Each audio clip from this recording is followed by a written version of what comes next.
Bom, boa tarde a todos.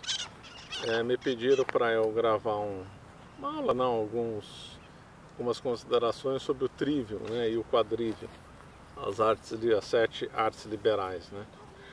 O trivium e o quadrivium, na realidade, são de inspiração grega, né. Depois, quando a Grécia foi dominada pelo Império Romano, essa ambiência, né, que se relaciona ao trivium e o quadrivium, ficou preservado então no Império Romano. Com a decadência do Império Romano, as invasões bárbaras e o mundo se convertendo para o catolicismo, vários autores então resolveram sistematizar melhor essa linha de pensamento greco-romana e estabeleceram então as 7 artes liberais, principalmente via Boécio e via Marciano Capella. Marciano Capella foi o primeiro a usar o termo 7 artes liberais. Então nós temos então o trivium e o quadrivium. Trivium significa 3 vias, né, ou 3 caminhos. O trivium significa o ensino da lógica, o ensino da gramática e o ensino da retórica. E o quadrivium, o ensino da aritmética, o ensino da música, o ensino da geometria e o ensino da astronomia. Ou seja, nós temos então no trivium os 3 caminhos, né, trivium de 3. Nós temos então dentro do trivium seriam as regras mais ou menos do eu, né? Regras que estão dentro da mente. A lógica ensina a pensar, a gramática a combinar bem as palavras e a retórica é a arte da comunicação, da pessoa se expressar bem ao comunicar as suas ideias. No quadrivium, como nós podemos ver, tem uma linha relacionada mais a números, a quantidades assim discretas, quantidades que são descontínuas, né, que são a aritmética, e a sua aplicação, que é a música, e a geometria, que seria uma realidade contínua, né, o espaço, né, uma realidade contínua, e a sua aplicação, que é a astronomia. Essa visão aí pode parecer estranha, por que é só astronomia, por que é colocar música do lado da matemática? Porque a música ela tem as proporções matemáticas e a astronomia tem todas as proporções matemáticas, né, proporções de espaço aplicada no cosmos, né. A visão é esplêndida, tanto do trivium como do quadrivium, porque a relação entre eles é perfeita. Um trabalha no eu, o outro trabalha no universo físico que me cerca. Tanto um pelo outro, nós teremos implícitas regras de proporção, regras de harmonia, regras de desigualdade, de beleza, que fazem as coisas serem bonitas, que fazem a nossa vida, né, a ter alguma graça, né, já que as artes liberais elas se frugam justamente no Evangelho de São João, né, a verdade vos libertará, daí o termo serem livres, né. Acho que essa expressão é própria da irmã Joseph, Miriam Joseph, que escreveu o livro do Trivium, né, que desde já se recomenda a leitura. Segundo a própria irmã Joseph, o objetivo do trivium é nós nos elevarmos acima do plano material. Ou seja, aqui no nosso mundo, do dia a dia, das obrigações, o trivium permite nos elevar um pouco dessa materialidade que nos cerca. Nos permite ter uma atividade intelectual e nos permite, então, ensinar a viver de uma forma mais espiritual, né? Tanto ajuda a vida intelectual como a vida espiritual. A vida intelectual e espiritual, conforme eu comentei numa outra aula, estão juntas, né, para o católico, né? Então é uma coisa que infelizmente hoje em dia nós não temos isso. Infelizmente, boas faculdades, escolas, as pessoas não existe o termo paideia, não existe mais a aplicação do termo formar, porque o trivium e o quadrivium visam mudar a pessoa, visam formar a pessoa, visam transformar. A pessoa entra de um jeito antes de saber o trivium e o quadrivium e sai de outro jeito.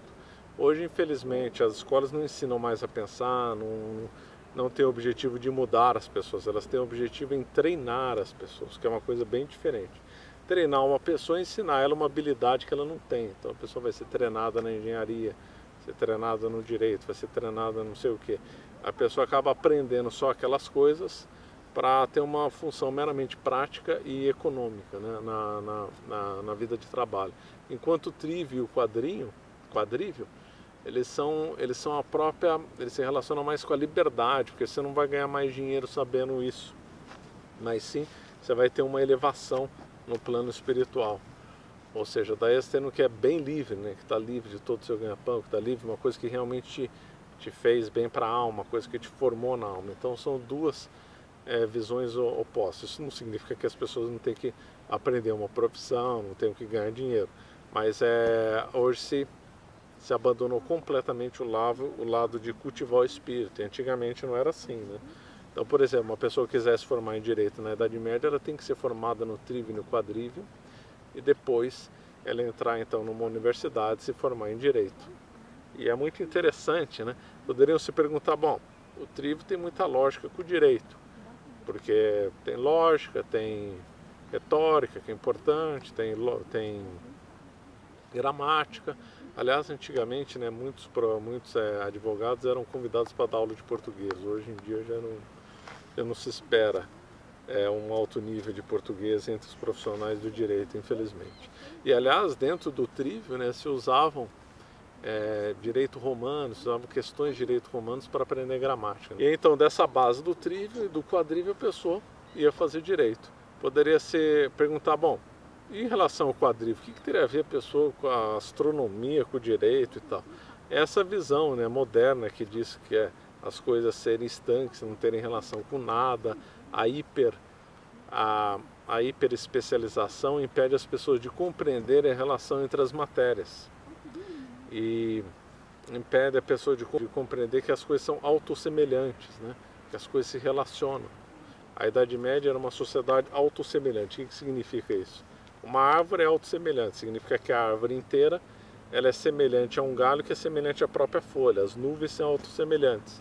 Uma nuvem uma nuvem grande está por uma nuvem média, assim como está com uma nuvem pequena. Um curso de água é autossemelhante. Um riachozinho é autossemelhante a um rio, e o rio é semelhante a um grande rio no qual ele deságua. Quer dizer, então nós temos uma estrutura toda de autossemelhança. Aí que entra a lógica dos fractais, né? A autossimilaridade dos fractais, que é de uma beleza ímpar.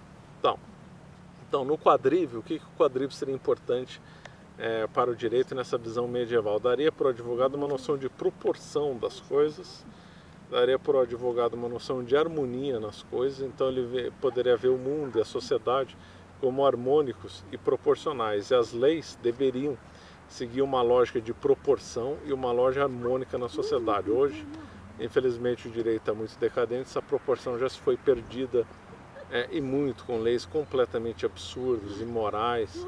Você vê uma desproporção completa nas leis aplicadas à ecologia, né? Então, essas noções musicais, noções de aritmética, noções de geometria, formam a pessoa numa ideia sempre de proporção. Estou frisando bem a ideia de proporção e harmonia, porque são conceitos que o mundo moderno perdeu completamente.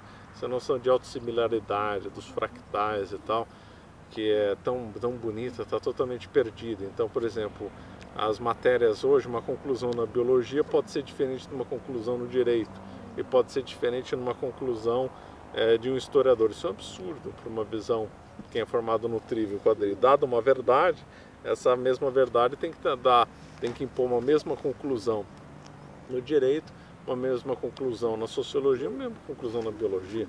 Me refiro, por exemplo, ao caso do aborto, né? Então, pela biologia sabe-se que o bebê no ventre materno ele tem vida, ele é um ser.